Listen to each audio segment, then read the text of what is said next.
Okay, let's take a look at the game between Louis Paulson and Paul Morphy, who was a 19th century chess genius, considered one of the greatest of all time.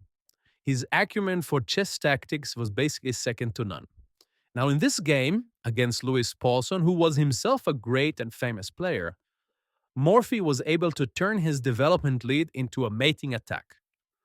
Let's take a look together how he did it. Now, notice that Paulson, by the way, Morphy is black here, and it's black's turn to play. Notice that Paulson allowed Morphy to have his black queen on d3, basically choking white, right? Choking white's development. Now, before you try to solve this tactic, I will give you a massive hint because it's not that easy. Morphy turned his static advantages into dynamic ones by destroying the enemy king's shelter. Now that's kind of a tactical resource you should always keep in mind when you are ahead in development.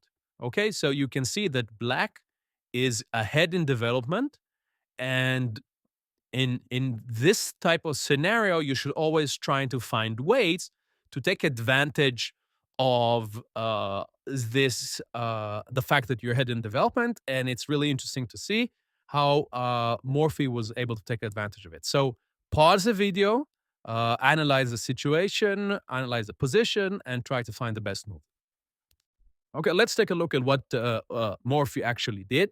So he was trying to take advantage of the development of his pieces compared to white, the position of his pieces that could come very quickly into the attack on the white king. We have the bishop over here.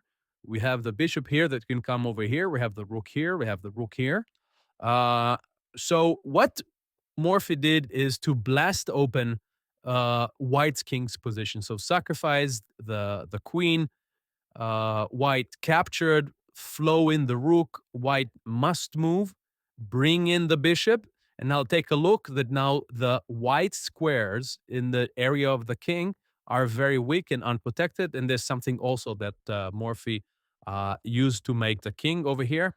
Now, let's say white decides to protect the white square over here on g2, and at the same time try to eliminate the threat of the rook from g6. So black can capture over here. White has to capture back. Now the rook flows in through this open file, and basically this is a mate. So we see now this is a very interesting tactic. Now we see that this combination is a great example of two common tactical themes.